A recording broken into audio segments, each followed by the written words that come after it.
Let's face it, everybody, psychedelic coaching is booming. But let's for a second talk about the risks, legal gray areas, and tricky integrations. Now, for me, that's why cannabis has always stood out. It's safe, it's legal, and one of the most versatile tools for transformation available to us today. My Coach with Cannabis certification program will give you everything you need to lead powerful, conscious cannabis experiences for yourself and for your clients. By joining now, you'll position yourself ahead of the curve, mastering a skill set that's about to revolutionize coaching. Are you ready to stand out and grow your practice? Today is the last day we are taking applicants for this first initial round of the Coach with Cannabis program. So to apply and find out if you qualify, head down to the show notes of this show, and I will see you on the inside. Now back to the show.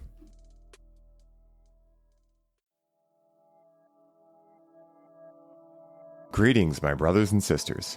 Sending gratitude to all of you who are joining in today to accompany us down the rabbit hole of self-exploration through plant medicines. My name is Ryan Sprague, and I'm here to tell you that your frequency is now set and tuned to explore psychedelic medicines and the impact they've made among the countless psychonauts exploring the last true frontier. Buy a ticket and take the ride with me as we get true first-hand accounts of the experiences, benefits, risks, and transformations taking place within the ever-expanding world of psychedelic medicines on This One Time on Psychedelics. One of the areas within the psychedelic space that is extremely important, yet often overlooked, is the ability for these medicines to assist in the process of grief. Grief is something that all of us, no matter what background, ethnicity, or age group, go through from time to time.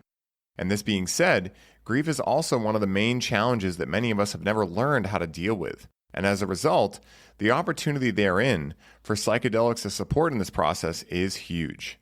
Now, today's guest on the show is a woman who has made it her mission to decouple the process of bringing psychedelics into grief work through her grief methodology, and has supported countless individuals in learning how to move through their grief to allow it to propel them further into life rather than hold them back.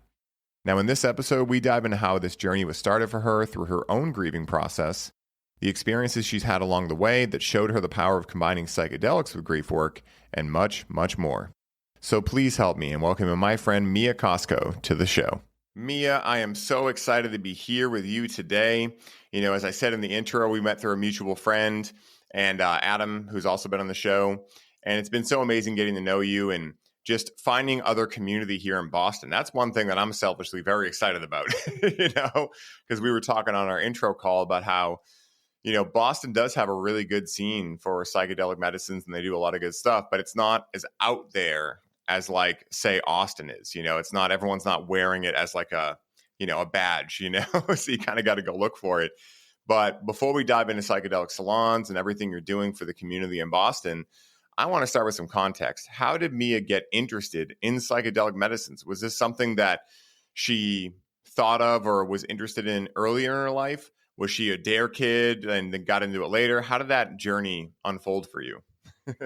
Yeah, well, obviously that's a really long story, enough for a book, which I'm writing. But it pretty much started with a fundamental curiosity for mental health and what that is and the internal experience. Because I was a pretty happy kid up until age 7 when my mother's health took a turn for the worst, and her mental health specifically. So she passed away when I was very young, and my father raised me, and I went in to study psychology with no wonder why. And then when I was studying psychology, I got very curious about antidepressants because I knew my mother took antidepressants. And in trying to uncover more information about her, I thought, okay, let me learn what she was trying to do to heal. And in that, I not only uncovered more about myself, and I found ways to work on myself and my own sorts of struggles in life, which were similar to hers, but thankfully I am not diagnosed with depression. But like any human, I have troubles with fears and challenges and constraints and expectations. And in that, I uncovered that antidepressants were falling really short of what they were intended to do. And psychedelic assisted therapy and medicine was was finding a home with people who had PTSD, depression, anxiety, alcoholism. And I thought, okay, if I'm seeing astronomical results with psychedelic assisted therapy, but not with antidepressants, then there's something deeply wrong with our health system. And is it really helping people be healthy, or is it helping people stay addicted and keeping certain companies profitable? So that's really where my passion was ignited. And then it's been 10 years since that kind of realization and awakening. Wow, that's so amazing. There's so many through lines to both of our stories.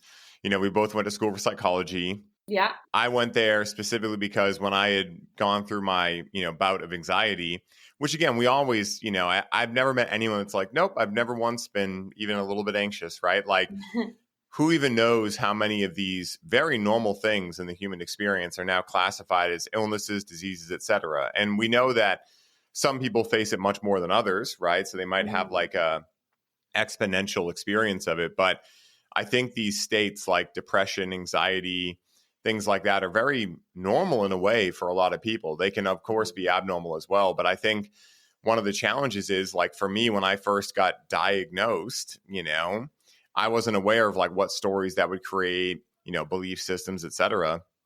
And so for me, when I got into school for psychology, I was fascinated to be like, what the fuck just happened to me? And so like once I was able to move through that and found psychedelics, cannabis specifically first, just like you said, it just worked better. It was more efficient, And so it's really cool how, the mother of all invention is necessity, right? And at the end of the day, we didn't invent psychedelics, but in a way, there's been a big resurgence over, let's just say, the last 100 years. This is kind of the second wave of it. And I'm really excited for this second wave because I feel like it's a little bit more responsible, which, again, like, I'm not here to make rules for anyone, but if we do want this to be taken, not even seriously, but intentionally, then I think it makes sense to not just like slam it, as Terence McKenna said, like, grateful for his input in this world. But I think if we want to see this, hit a lot of people, we're going to need some kind of classifications, some kinds of methodologies, things like that we're seeing now. So it's a really cool time to be alive. And, I'm curious for you, like, when you first found psychedelics and you had your first experience, I'd love to hear like what that experience was for you. Was it like a microdose? Was it a more of a macrodose?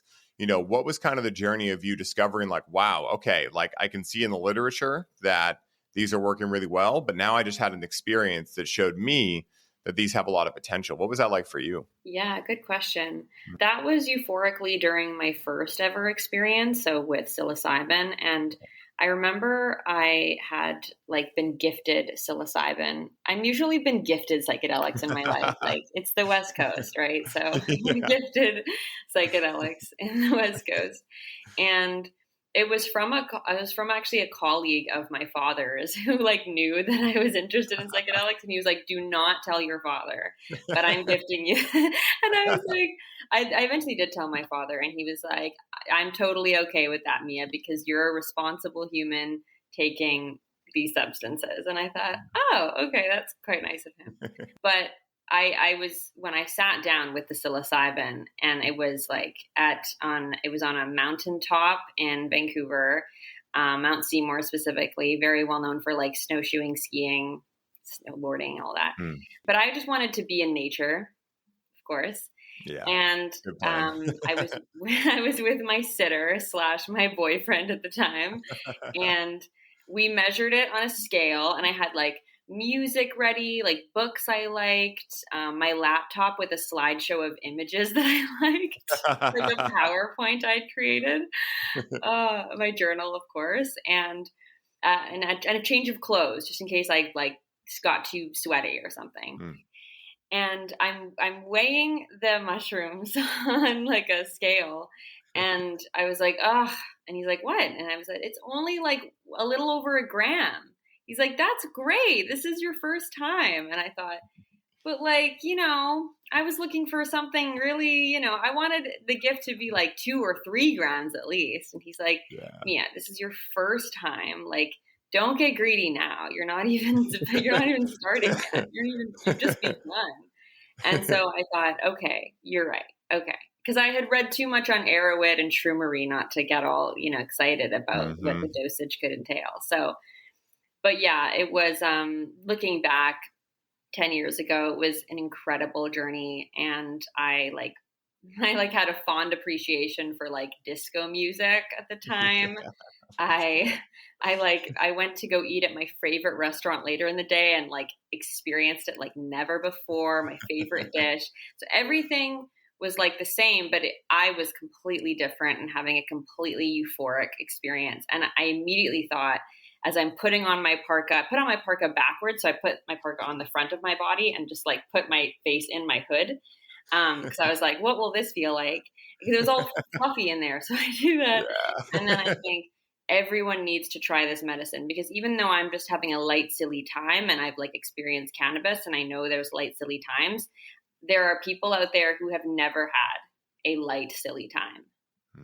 And I was like, playfulness, lightheartedness. This is medicine. Laughter is medicine. We know this. So why don't we get serious about being silly? Oh. What is up, family? I wanted to take a second while you're tuning in to tell you about an amazing new product I recently began using. Now, you guys know I do ads very rarely, and my promise to you is that anything I speak about is something I personally have found value in using regularly. Well, recently, I came across a company called Brain Supreme, who sells microdoses of mushrooms mixed with adaptogens, nootropics, and other additions as well. And even though I've microdosed off and on for years, I have never felt results like these. In only 2 weeks, I'm sleeping better, I have far less mind chatter, my ability to perform has exponentially improved, and best of all, the sense of inner peace I've been feeling is like nothing I've ever experienced in microdosing before. Right now, you can get 15% off of any of their products when you use code SPRAGUE15 at checkout. And to find out more about them and grab some for yourself, head down to the show notes for this episode and begin your journey into microdosing today. Now back to the show. I say that all the time. It's so funny. There's so many through lines between how we think and how we be. But yeah, I say that all the time, like that quote that life is far too serious to ever be taken seriously. Like that's one of my favorite quotes of all time, because it perfectly captures like how I feel about life. Like I do think that there's a degree of intention or passion that we can have and have like a really, beautiful relationship to life in that way. But yeah, like the adulteration, getting adulterated, I call it, is such a undiagnosed disease in our culture, in my opinion. And I think that's, in my opinion, like one of the best things psychedelics do is just take you out of that entire paradigm that you don't even know you're in. Like that's the thing with these things, is that like they're slow burns, like we remember when we were kids and maybe we would watch shows or we were silly or whatever. And for me, like it was hard to pinpoint when life started getting more serious, And all I knew is the first time I did specifically psilocybin, it undid a lot of that and allowed me to see like, wow, I have been so pent up, so like tightly wound. And now I just eat a gram, because that was my first dose too. And I just laughed all night. I also ate 4 sleeves of Oreos, which I would not recommend, 0 out of 10. Worst thing in the world to have a stomachache like that when you're on mushrooms. But I didn't know, I learned that time. That was when I was like 20 years old, when I was just starting to realize that, high quality food versus low quality food, there's a big difference there. Yes. But yeah, it is so amazing how those things just allow you to drop all the seriousness and allow you to experience things as if they're the first time again. Because it's almost like if we've seen one tree, maybe it's our reticular activating system, maybe it's just our collection of parts or ego, whatever. But, I don't think it'd even be useful to like look at every tree as if we've never seen a tree before, right? But we kind of forget how fun it is to look at a tree like we've never seen a tree before. So it like allows you to kind of go back to what it was like being a kid. Like, yeah, I've seen a million trees, but not this one. And I've never felt this bark before, And it kind of reminds you of the beauty of everyday life. So I'm right there with you on it. It's so fascinating. It's really cool. What's interesting too is you were mentioning, utilizing psychedelics in nature. I'm just curious, and this is like, there's no right or wrong answer to this. I'm just curious your opinion here. But why do you think that nature is so healing, especially just in general, but also with psychedelics? Like, why do you think so many people just intuitively feel like when they're going to take psychedelics, like, ooh, I want to be in nature for this. I'm curious to hear your theory on this. I think because we can count on it. Like it's like Yeah. nature's been around since before we existed and is continued to exist. And will, and if we wipe ourselves out with AI or whatever, I'm not gonna go into conspiracy theories here, Yeah. but nature will be around after us. So that's the hope. Honestly, that's the hope. Like, and there's something so beautiful in that because we humans will say like forever. We'll say forever in wedding vows, like in official Mhm. professional ceremonies. And that's forever. Yeah. Like we're not even going to be around forever. Like what a word. But nature has been around since before we were here, and I'm pretty sure we'll be around after we all leave. Hmm. So there's just something there's something grounding in that for sure, to say the least. Yeah. It's Yeah. kind of like if nature had a slogan, it would probably be what Motel 6's slogan is, like, we'll leave the light on for you, as if they've been there the whole time. But I totally agree with that, that it is kind of funny how we say those things like forever or like to infinity. And it's like, I can laugh at it because I use those terminologies. But at the same time, I realize that like the human mind cannot even comprehend infinity. Like, for anyone who's taken like, higher doses of mushrooms, the first, like, especially if you're drinking into tea, the first like hour and a half, 2 hours is you like just like getting squeegeed, it feels like. I feel like that is the closest we can get to understanding what infinity or forever feels like. And that's why, at least for me, when I'm in those kind of experiences, I don't remember shit from it. All I remember is, dude, it was wild. Because like it's beyond comprehension for what our limited experience of life is meant to be, because I think we are meant to, if we look at our true nature as being infinite, right, which is what I choose to believe, like most sacred texts say, and we're experiencing a reality in which we are finite, then in a way, we're kind of here to experience everything we're not, or we get the ability to experience everything we're not. And I got to think if God or source, flying spaghetti monster, whatever you want to call it, created all of this and was infinite, eventually, if we are made in the likeness of that God or creator, well, I know I get curious. I know I get bored, so I imagine that being was like, what if there wasn't everything? What if I wasn't God? What if there was separate? Like, just like, what if there was the complete opposite of everything that is reality? And I think that's what we're in here. And I think like psychedelics have an ability to kind of show you the last page of the book and show you like, oh shit, like we're meant to be one. Holy shit. And then you come back, you're like, what does that do for this experience? Just really interesting to think about. Yeah, I think nature also does that too. Like kind of like encouraging a response that like we are one, there is oneness, and I think also too, like I will say that as a millennial, for me, like eco psychology is very different from my parents' generation and will probably be different from like future generations on the planet because I grew up like being very well aware of climate change and accepting that and not really questioning that climate change occurs. And so there is this sort of scarcity and there's this fear that we are losing nature and our connection to nature. I'm very keenly aware personally of deforestation, the Amazon rainforest, the lungs of our planet. And there is this fear among millennials. Like if we don't do something, if we don't act in little ways and perhaps big ways, we don't come together, then we are threatening the planet in which we live on. Like the call is coming from inside the house. Yeah, 100%. Mm-hmm. I mean, it makes perfect sense to me too, because whether or not it's a natural thing, that's kind of like the thing I hear on the other side is like, this is natural. It's like, well, I don't think it's meant to happen this fast. Like, yes, I'm sure the planet goes through warming and cooling cycles, right?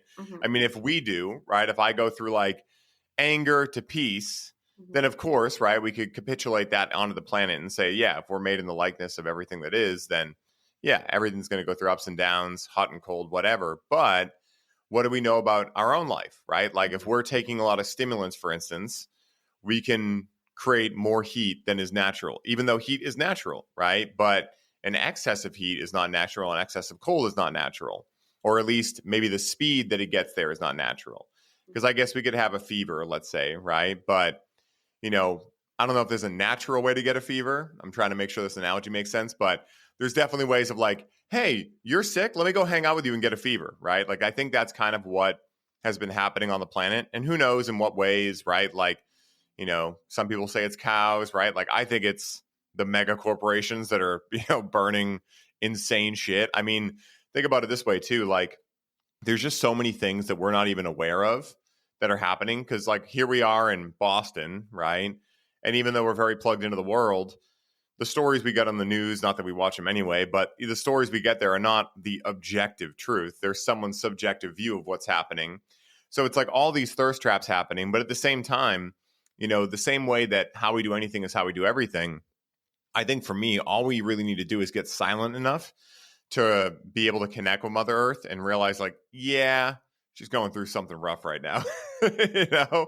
And for anyone that's done like a psychedelic, like a big psychedelic experience, at least for me, and I've talked to a lot of people about this, I don't know if it happens for everyone, but there is a place you can get to where you can connect directly with the Mother Earth, and you can kind of tune into that energy. You know, Paul talks about that a lot, Paul Check, of just like sitting near a tree on psychedelics and just tapping into the tree and feeling all the emotions and everything going on.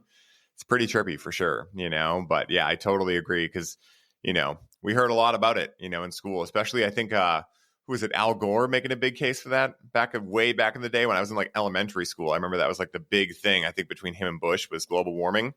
So ever since then, I was probably like 10 years old. It's been a constant topic. So yeah, it's interesting. It's so fascinating. Yeah. But I'm curious for you, Mia, like whenever I talk to people regarding psychedelic medicines, one of the questions I like to ask a lot, because I'm just genuinely curious, is what medicine do you feel like is your medicine? Like, I feel like for me, I get along with a lot of medicines, but I know cannabis and I like, we're like this, you know, like she can smack me around a little bit when I need to be smacked around a little bit, but she does it with a loving hand. I get the downloads, not always as fast as maybe I could, but I do get them. I integrate them. Psilocybin would probably be a close second, but I'm curious for you, like, what medicines do you feel really connected with, and what about them makes you feel so connected to them? Yeah, I feel really connected, honestly, to LSD, probably the most. Which is interesting because, you know, well, I don't consider MDMA like a classic psychedelic. I don't think many people do, but you think that like MDMA might be like my choice. But it's actually LSD because, and I think it's the way I encountered her, if I can personify LSD. And it's because like LSD was actually the first psychedelic I researched. And so there was always like this pedestal of like, when I get to LSD, you know, when I get up the stairway to heaven. So, and it's just like when there have been videos that I watched on YouTube of like housewives taking LSD for the first time and their reactions. And I just thought they were so beautiful. And then I remember talking to my aunt as the first person who really gave me intel on candid psychedelic experiences she hadn't shared very much before, because I asked her, and so she answered, thankfully. And she was like a mother figure to me growing up. And she said to me, she's like, yeah, I took LSD for the first time when I was a housewife. I was bored, and I did it with my husband and our friends. And it was, I think, probably the 80s or something, probably the 80s. And she just like told me of how fantastic it was. And she was like, yeah, like it was just a silly, fun time or whatever. She didn't necessarily expand on its like bonding effects or its like ability to heal. But I thought, okay, it doesn't sound scary. Like it doesn't sound like a scary time, you know, contrasting with what I was reading about the MK Ultra documents. So I was like, okay, maybe it's not so bad. And so eventually, like when I took my first journey with psilocybin, it was like a gram. It was like a little over a gram. And so the next trip I did was months later, and that was 5 grams. So I went for apparently a hero dose right after, like not right after, but obviously like I got excited and did it. And I think because I had relied on the same source, the journey was actually surprisingly mild. It wasn't at all intense. And so I thought I could easily handle 10 grams. So, oh my God. Months later, I tried 10 grams, and that was a different source, and that was a much better source. And that was like an incredibly popping off experience. I wouldn't go through it again, but I don't regret it. but I also wouldn't recommend it. I don't think people need to take that much. Um, but I know that there are some people who are avidly doing DMT and 2CB and ayahuasca on the same day. I don't understand it, but I'm Me either. whatever floats your boat. Oh, So when I did my 10-gram psilocybin experience, I thought, okay, I got kind of scared off because I was like, whoa, I reached maybe the edges of my consciousness. I reached a realm of spirituality that like my little atheist brain needed to integrate and process. So I gave myself that integration time. I waited a year of just processing and like working on myself and working on my life, because you need time to work on your life. It takes time to do the dishes and do the laundry and do the housekeeping. I mean, like externally and internally. So I gave myself that time. And then eventually a year later, after that 10-gram psilocybin experience, I thought, you know what, I'm actually not going to go to psilocybin for like a reflective, interesting time now. I'm actually going to try LSD. I feel like I'm ready for LSD now. It's like, yeah, I'm ready.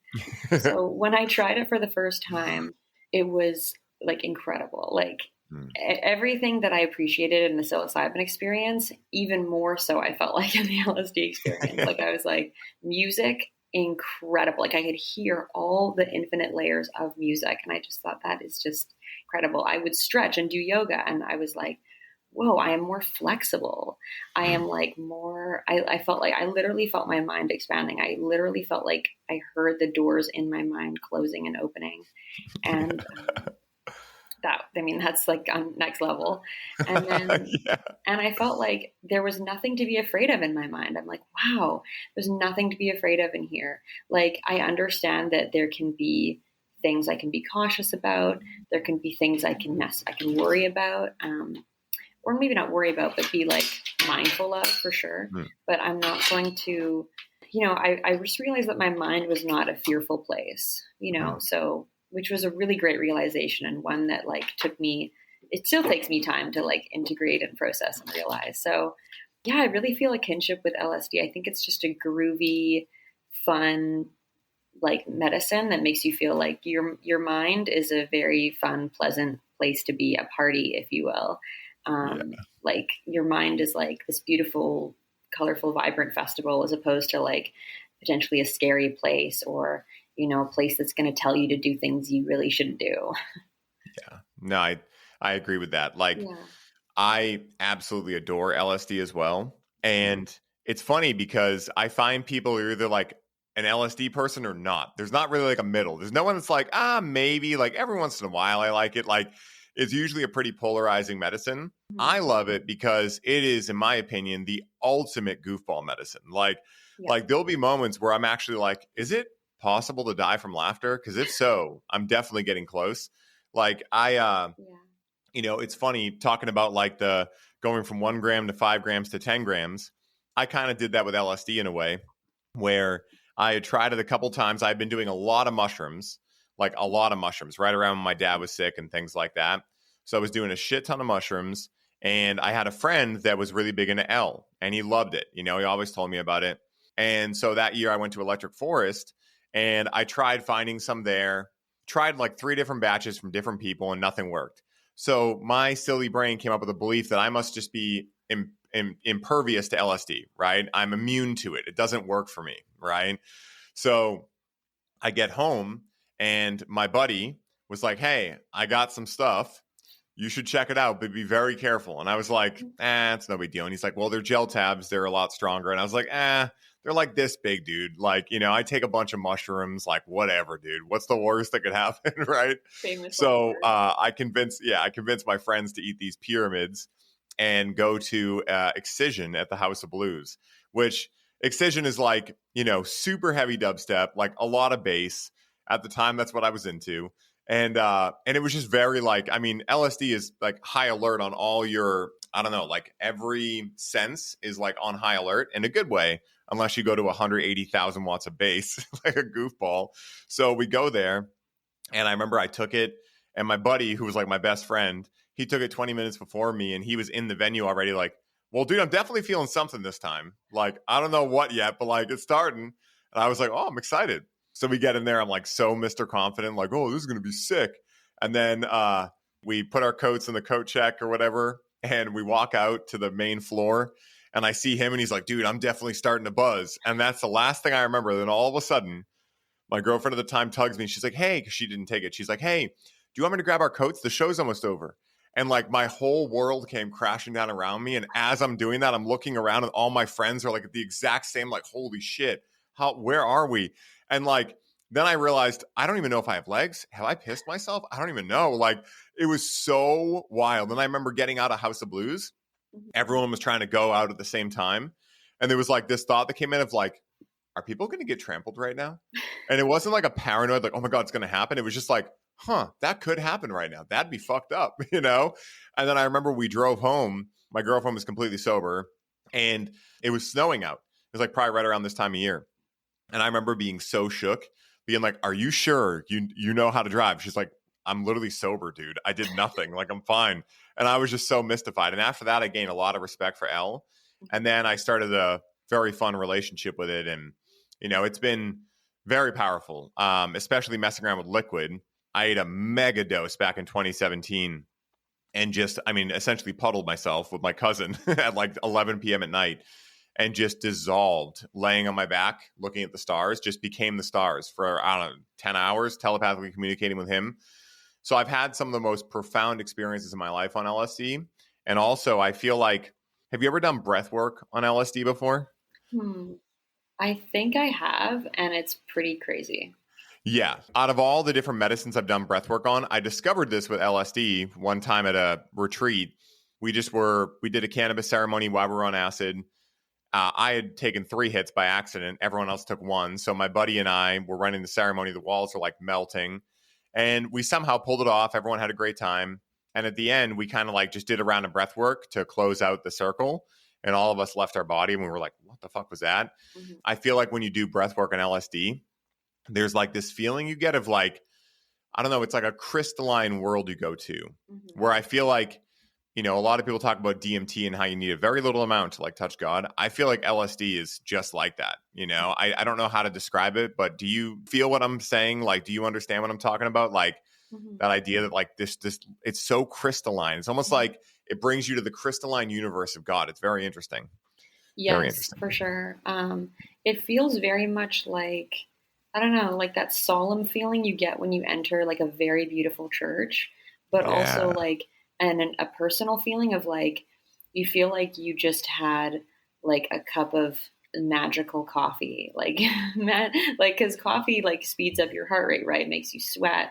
And so like, it's like if you had euphoric coffee, like this, there was something in that coffee, but I don't know what it is. Like, so yeah, those two feelings are like with LSD and like, so when you're in a situation, like for example, like at a house of blues or something, it's like, that's such a classic kind of case of just being like, just like having thoughts that you wouldn't normally have. And then just like witnessing and observing them is probably the healthiest thing to do, is similar to like being in deep states of meditation. But there is like a sense of feeling a little bit out of control, like kind of like letting like a third grader's imagination take the wheel.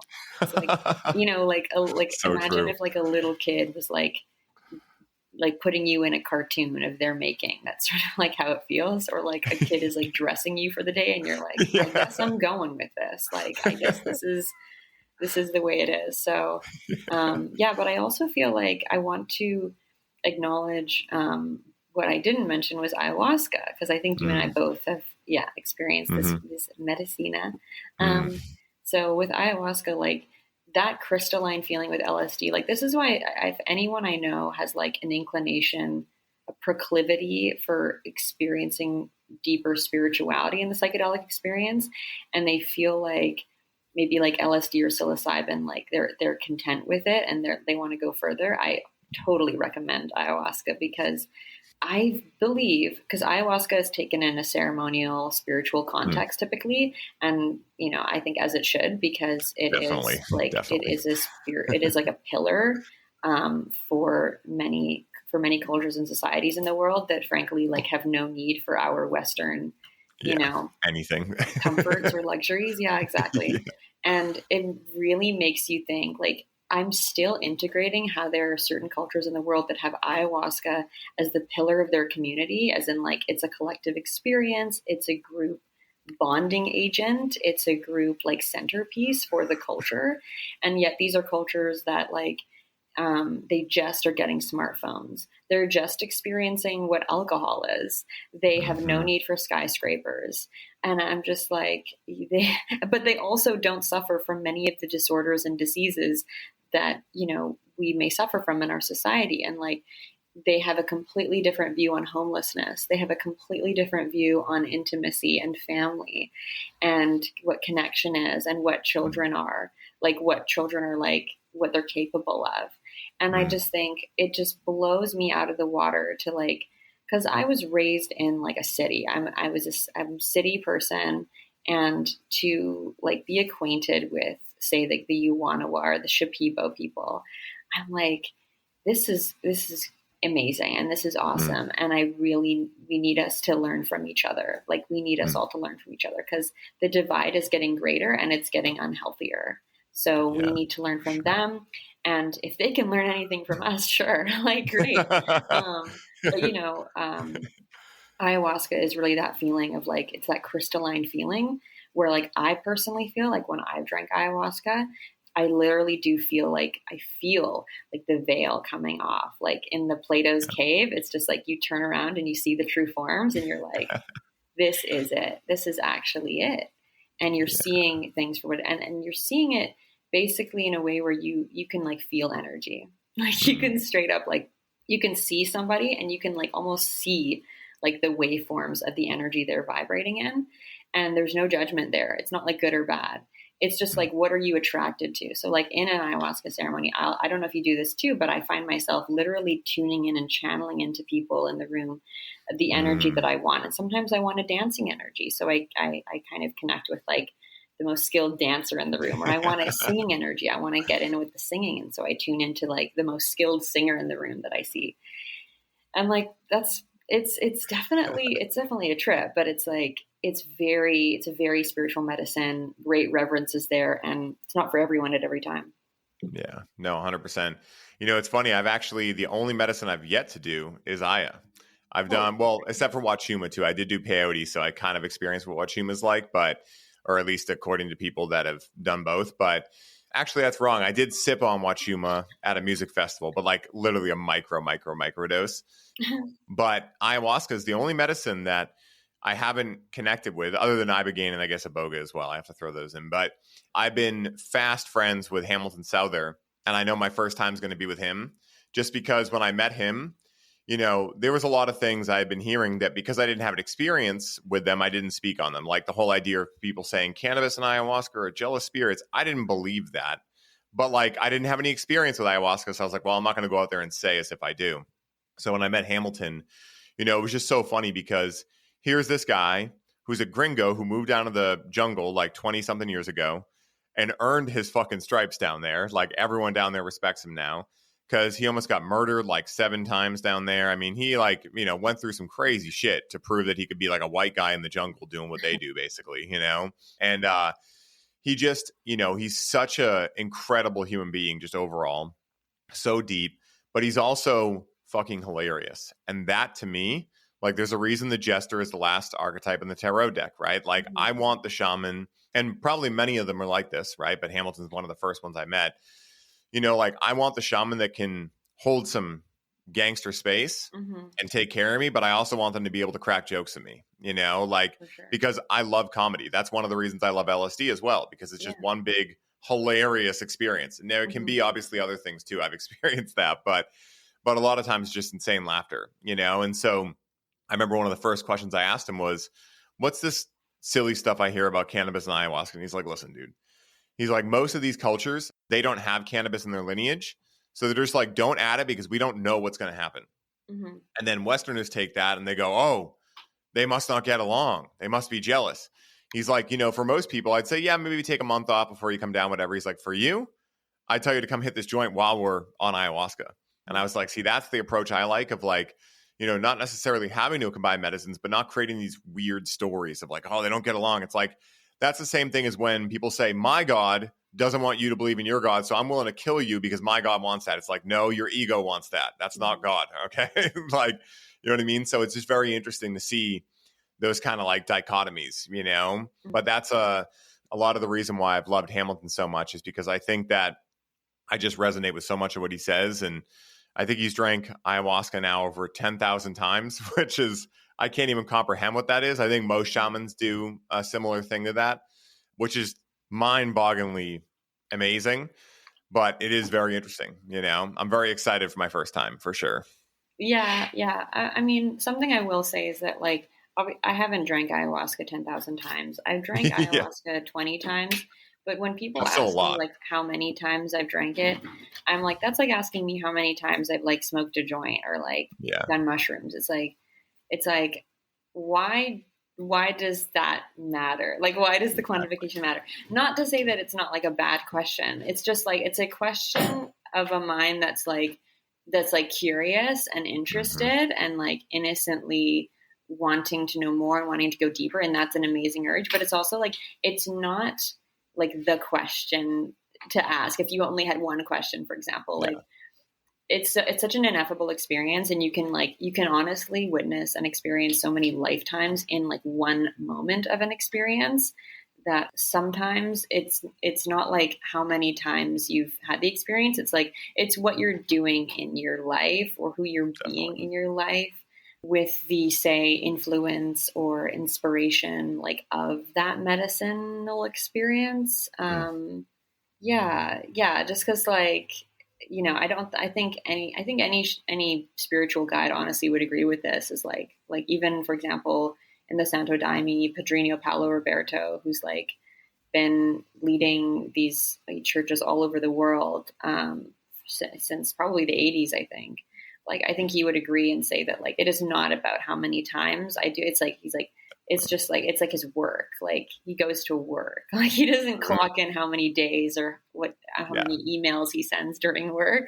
He's just like I'm there to perform. Like he approaches it so in a stellar way where it's like he clocks in, he clocks out, he does his best, and his best happens to be incredibly healing for many people, myself included. Like I can't even describe the importance of when, like, on Mother's Day, for example, one year I had no idea that I would be going through many bouts of crying. Like the whole ceremony I spent crying, and I didn't expect that.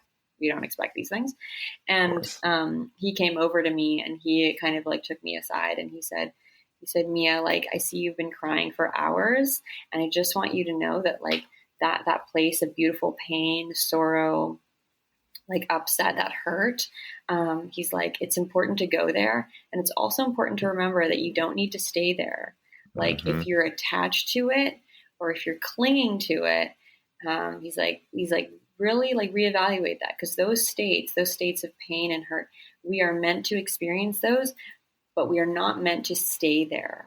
And I really appreciated him saying that, because that, like, in that instance of him saying that, it helped me really understand like my mom and lots of people who feel like lonely and who just don't know how much time passes by when they're just like flaking out on responsibilities, abandoning commitments, abandoning their children, abandoning, you know, things that they formerly were very excited about or like wanted to be excited about.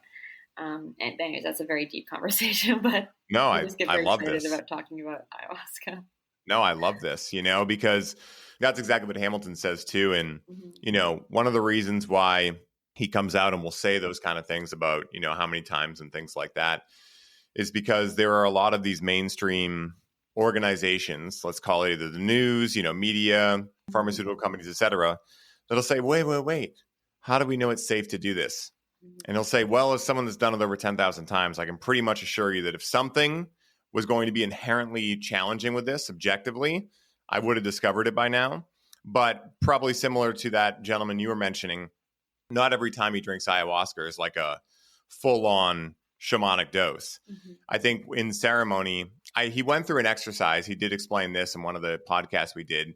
Before he was, you know, considered a shaman, one of the things he had to do was drink a little bit every day, because they were doing ceremony every day. And at a certain point, he got gifted, you know, the idea of like, hey, you've now made it, basically, which according to that culture, and one of the reasons I get so weirded out when people call themselves shamans is because, like, according to Hamilton and other, medicine workers I've talked with, when you're in like an indigenous community like that, it's not something you call yourself, right? Like, it's something you get called by the elder one day and you're just as shocked as everyone else, And so I feel like one of the things that aggravates me, and it's, it just is what it is, right? But I remember the time in my life, when I was younger, where I thought like, hey, I must need more of this to keep accessing the same thing, right? And at the same time, like, yeah, there were ideas of like, hey, maybe I forgot something, maybe I can go back, maybe there's more to learn. But also, I think a lot of people, especially in Western cultures, we're used to taking a pill, right, to make things better. So I think a lot of us end up utilizing psychedelics in a similar way before we know better, right? Before we learn some of the indigenous ways and some of the other things as well, where we take these things and we just expect that after we're going to just, be poof, better, right? And I think that, that's why I've taken about 2 years now off of anything but cannabis, because I just felt like the last mushroom trip I had was so powerful. And there was so much that came out of that because I had waited a year in between then because there was some big thing that had been integrating between the last experience and this one. And then after that one, I felt like I really got what I needed. And I've spent the last 2 years really integrating that. And usually Rachel and I will do a big mushroom experience around Valentine's Day. And so we've been talking about like, do we do it this year? And so I'm still kind of figuring out whether or not, I feel ready to do it. But it's fascinating how, like, I'm still integrating parts of my experience when I was 23 and my, first couple mushroom experiences. And I'm also integrating things that, were 2 years ago, and it's fascinating how I think that, like, I think this is kind of like not that there needs to be an argument for it, but I think this is kind of the argument for why we meditate, why we do breathwork, et cetera, because a lot of times every morning I'm getting back to some of those places. Again, I'm not tripping balls when I'm there, but I'm getting back to those places and starting to uncover even more aspects of those belief systems, stories, et cetera, that led me to a dysfunctional experience of life, and I think those things just kind of take the governors off and allow you to see what life can really be. And I think a lot of people get stuck there because they just want it to be that way already. And it's like, well, no, like, it can be that way, but it also includes you being an active participant in your healing, So it's fascinating. Yeah, really cool that's stuff. a really great segue into like talking about kind of this like states of like that we reach when we think about like end of life or death or grief, which is like a common state that I'm like talking with people about. And because like grief is something that I really think it's kind of like what has us living a life halfway. So like it's what keeps us like often stuck. So like when we stay in like, for example, jobs that we secretly resent or marriages or relationships that we secretly know are not healthy for us, or we stay stuck doing patterns that we know we shouldn't be doing. Like, it's like being in high school knowing that like you shouldn't be skipping class if you want to ace that class. You know what to do. Why aren't you doing it? So that is so grief because like, and this is why I think that a lot of, illnesses or mental health challenges that we know as like depression, anxiety, which are, by the way, again, not words used in, for example, the Amazon. Yeah. It's like, there's no DSM worshiping community there. Yay. We love that in the psychedelic And when community. you know it, they exist great, Yeah. Like, I love how the psychedelic community both like appreciates psychology and mental health, but also like is able, like, the psychedelic community is like a really good community for like parsing through like actually what works in the traditional psychological model. Like, you'll really find no DSM worshipers. And if you do, you're ready to go to bat. You're ready to just say, hey, why? Like, that homophobia was once there as an illness, right? So why are we still relying on that system? Why don't we like abolish? No, I'm just kidding. But maybe I'm with you on that. Abolish systems. Get it. Yeah, but like, anyways, so with, for example, like with these illnesses that we know to be debilitating, to be unsustainable, such as depression, anxiety, PTSD, more newly, we're uncovering things about these states. So we're uncovering, what depression can look like, what it can sound like, what it can feel like, how everyone can tune into anxiety. Anxiety is often something about the future that we think about. It's these future thoughts that like paralyze us. And everyone has that actually in differing degrees. And PTSD, like we were finding out that actually, like, it's not just a veteran thing. Actually, more women have PTSD in general, which I'm like not surprised by. Cause like if I had a son, for example, he might be like, yeah, I want to go to Tibet by myself. And we'd be all like, great. But if a daughter was like, I want to go to Tibet by myself, we'd have a lot more warnings for her. It's just the way it is. We understand that like the world isn't some idyllic, progressive city. The world is in many ways actually not an idyllic progressive city on the whole. It's not utopic, and views women and men equally.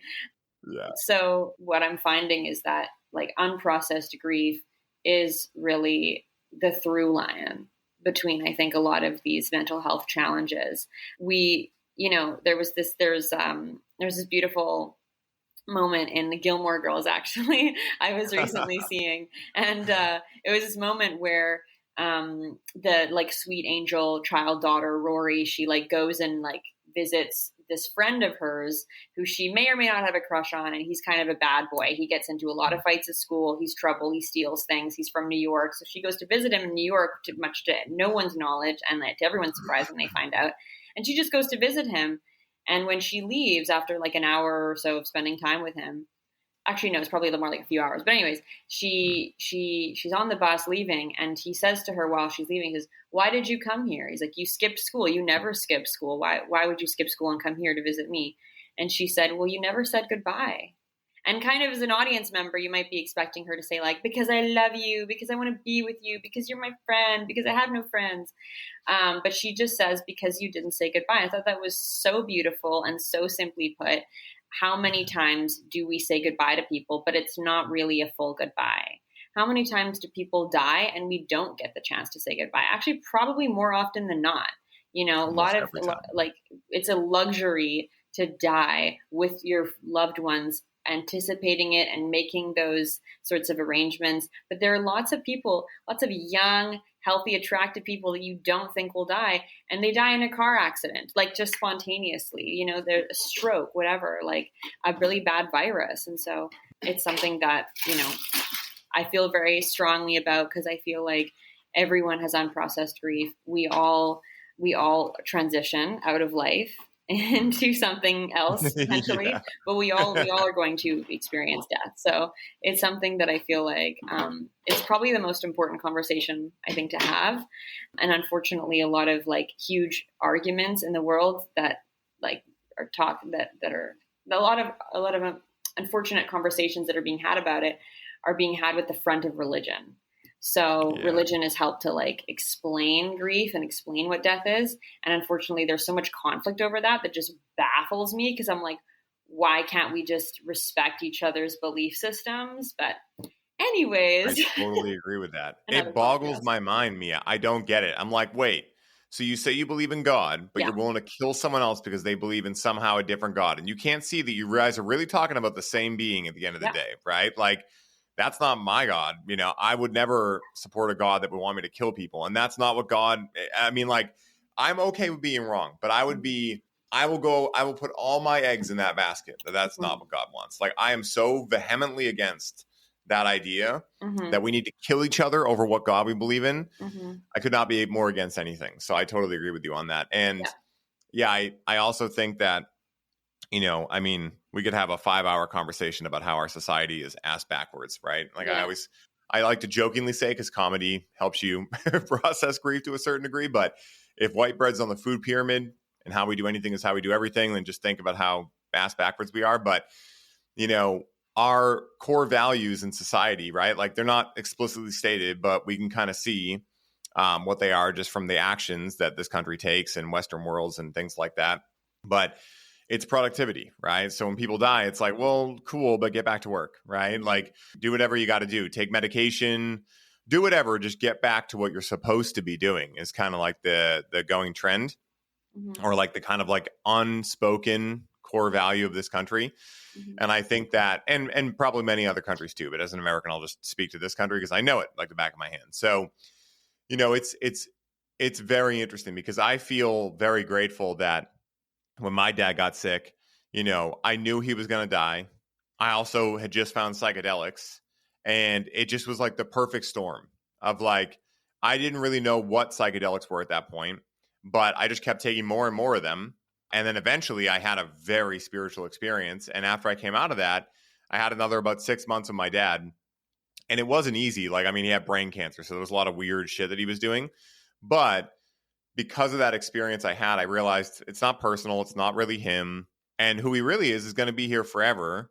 But also, like, it's going to suck not being able to go to breakfast with him, you know? So it was like the perfect dose of like not bypassing, not being like, oh, we're all love and light. It's going to be fine.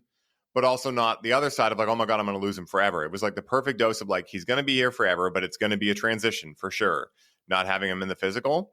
So yeah, it's very interesting. And I'm curious for you, like, you know, is this how psychedelic salons came into the picture? You know, like everything you're doing with that project, like, you know, like how did that, you know, everything we've talked about so far, how does this rope into it? Because I imagine they're linked, you know, I'm just curious to ask. Yeah, they're somewhat linked. Like, it's definitely a part of the mosaic of like grief work that I do. But psychedelic salons actually arose out of like a desire to combine networks of people that I knew in academia, in finance, and in research with people who were facilitators and were holding space for psychedelic journeys, or who were creating, they were making mushrooms, they were growing mushrooms is what I wanted. They were making them. So I wanted to really connect those two worlds and be the bridge for that. And that's what psychedelic salons are, because I'm finding that like when I go to the average psychedelic meetup in any kind of given Western city or town, typically it's either very much like just kind of people who like just got off the bus from like a festival and they're just like, rock on festival, or like people who are like just very spiritually embedded in some sort of like, just some sort of like, they use kind of over spiritualized language sometimes, this alienates a lot of people. Like most people are not like calling themselves psychedelically enlightened. Most people in the world don't know what holding space means. Most people in the world like are not talking about mental health at a level that is like trauma informed typically. So I just think like to bring it more home, to like literally integrate more people into learning more about the psychedelic experience and like how healing psychedelics can be, is just to kind of meet people where they're at, like meet the average mind where they're at. And like, I get it, like a venture capitalist coming to a psychedelic meetup, like they're not the average person either. However, they like it would surprise a lot of people, I think, to understand like how much like CEOs, or especially like entrepreneurs, startup business owners actually think a lot about people in general, like masses of people, groups of people. Like you don't have a business that succeeds unless you do an extensive amount of market research. You understand your target market very well, and you're thinking a lot about people that do not live the life that you live. You're thinking about products and services that fit them in their life.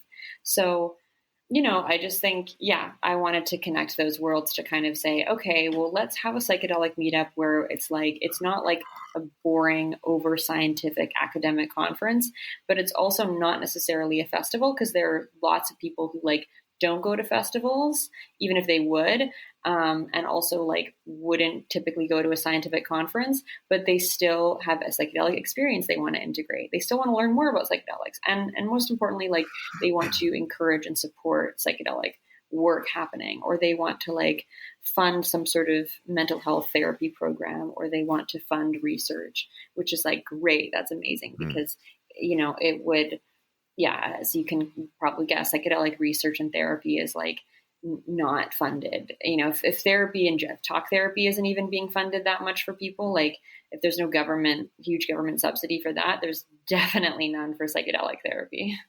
No, it's crazy. I mean, because I specialize in cannabis, I know an interesting fact around the cannabis research in this country.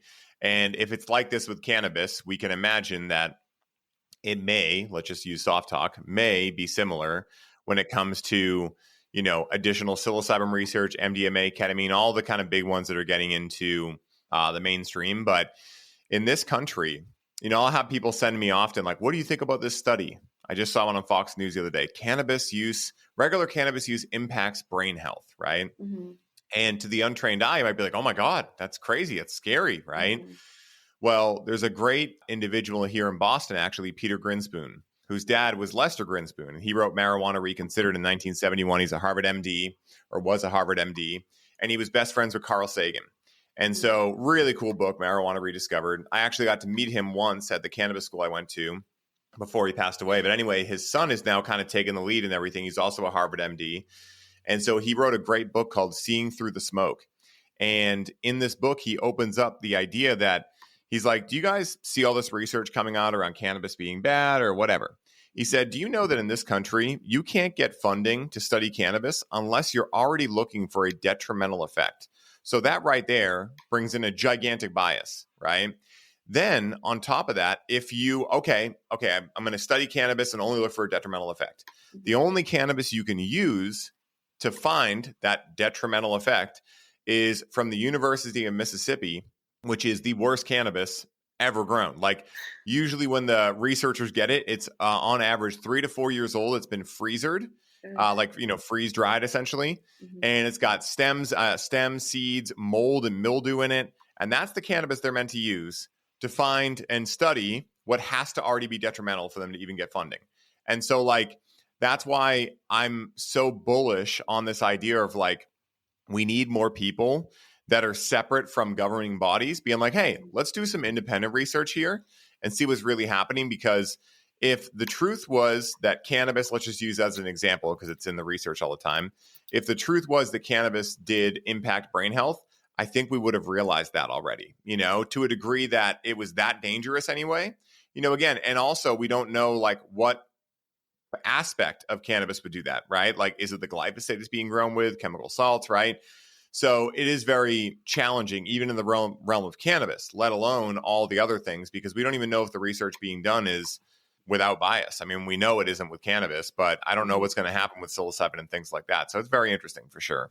Yeah, I really appreciate that nuanced take because we're not really looking deeper at why studies are conducted and the connection between scientific research with legalization and policymaking with funding sources. Yeah. So like we really need to be looking at like, okay, why were we using outdated versions of the food pyramid for so long? Why were we feeding kids Red 40 for so long? Someone must have allowed that. Yeah.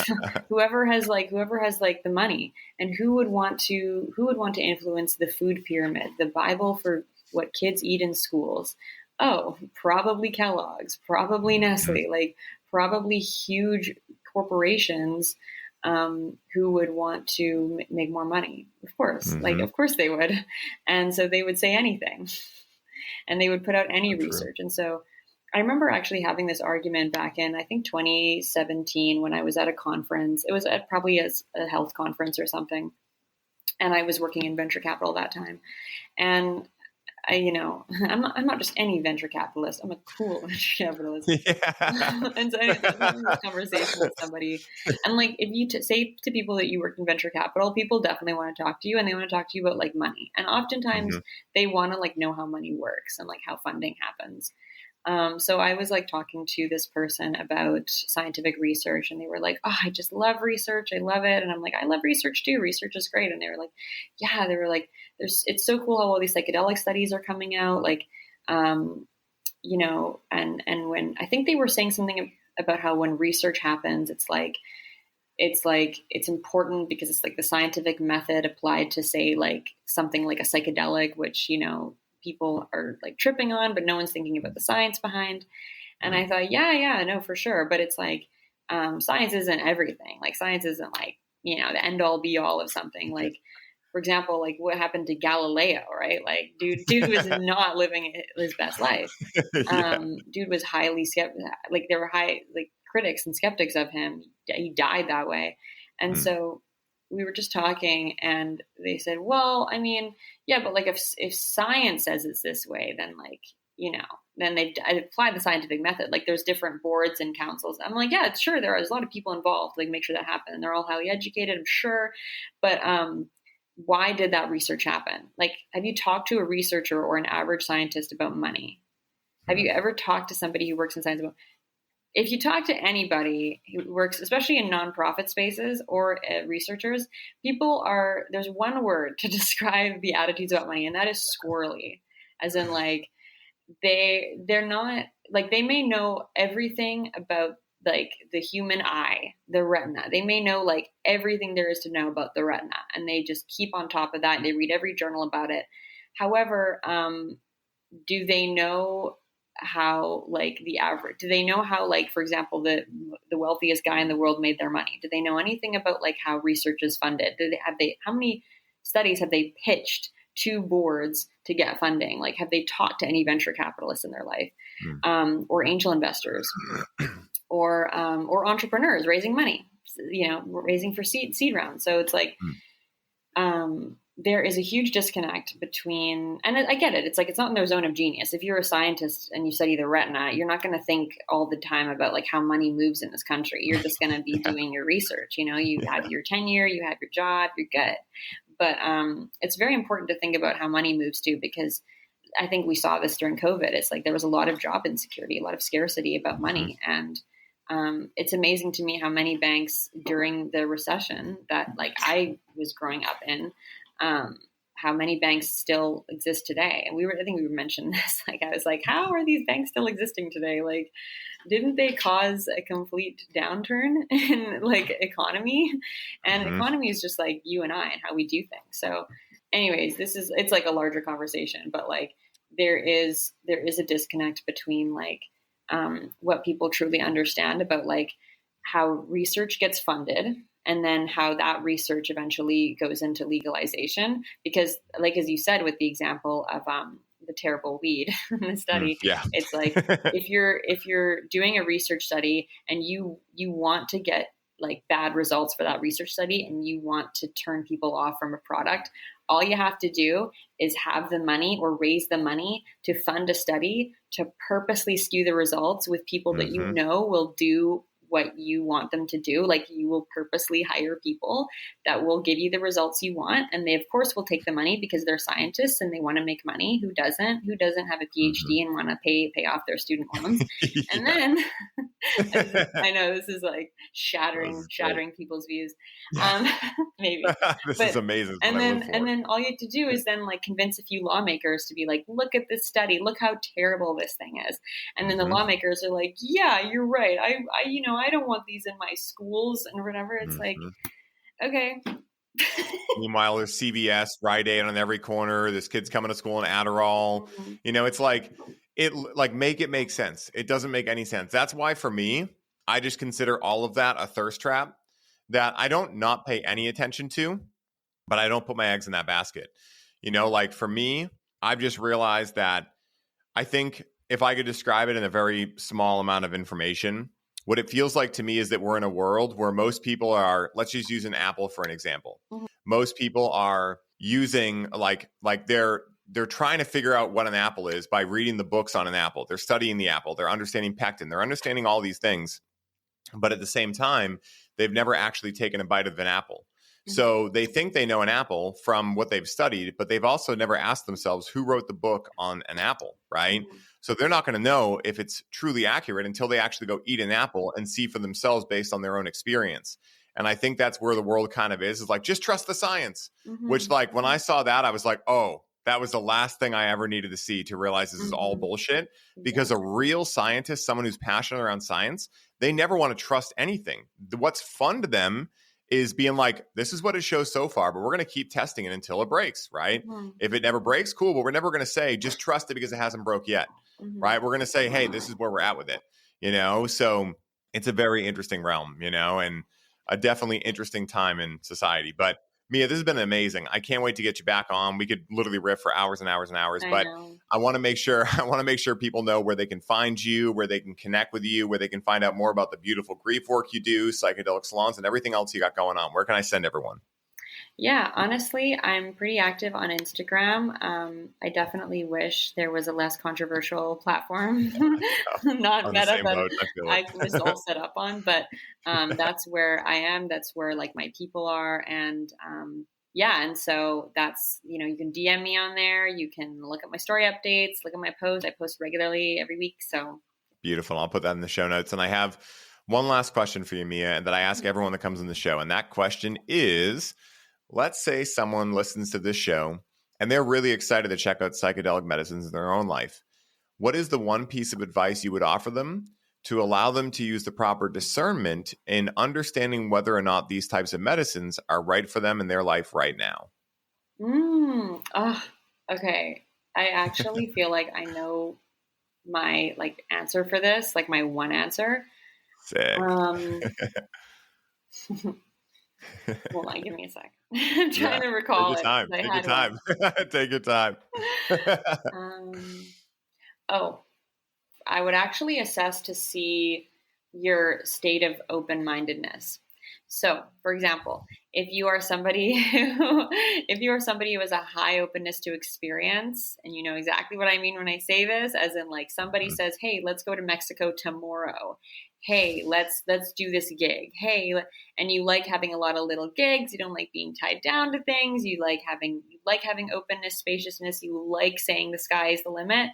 I would actually hold off from psychedelics because you want to go in there with a strong intention. Now, if like me, when you may suffer from narrow-mindedness and you've been maybe, I don't even know how you would listen to this podcast then, but maybe you're somebody who like was offered to listen to this podcast by someone that you respect to a modicum of a degree, and you've been shaking your head this whole time, and you may or may not be an atheist. You're probably a reductionist materialist. You're probably an academic. Maybe you don't get out much. Maybe you do and you hate it. Maybe you go to a therapist. Maybe everyone's been telling you to go to a therapist. I would actually look into psychedelics because when I was like suffering from being very narrow-minded, being very stuck in the anger stage of my grief, psychedelics was incredible for me. I loved it. And that was mostly because of my high disposition to optimism and being very like just relentlessly happy all the time. But that was really cut off when I like had my loss of my mother. So, this psychedelics, if you kind of don't feel like you're as open-minded, it will really help you, reconnect with the part of you that is happy, at ease, relaxed, and this lightens up. Yeah. Oh, I love that, Mia. Yeah. Thank you so much. That's the first time I've gotten that answer. And it's such a powerful answer too, because that in my mind is what psychedelics have helped me do more than anything. It's just break out of perceived, I don't know, you could call it matrices if you want to be really edgy these days, but perceived thought patterns, belief systems, unconscious stories, maybe conscious stories, whatever those things are, just to kind of break the mold. I think that's what psychedelics can be really good for. And, fortunately there is so much more information these days, on, hey, maybe you don't need to start out with 5 grams, right? Like the things that we didn't really know when we were on, again, Blue Light and other sites, they did kind of tell you that, but it wasn't nearly as open as it is now. And I think, even though that can cause a lot more people to think it's just immediately for them, right? I think at the same time, I'm starting to see a lot more education come in that I'm really excited about. So, Mia, thank you so much for coming on. It's been such a pleasure diving in. Can't wait to meet you in person, give you a big old hug, check out everything you're doing in Boston. But make sure you go check out Mia, everybody. Go give her a follow. She's putting out some great information. And like you heard here, she has skills to pay the bills. So make sure you give her a follow. Sending you guys all the love. Have a great day, and may the source be with you. Peace.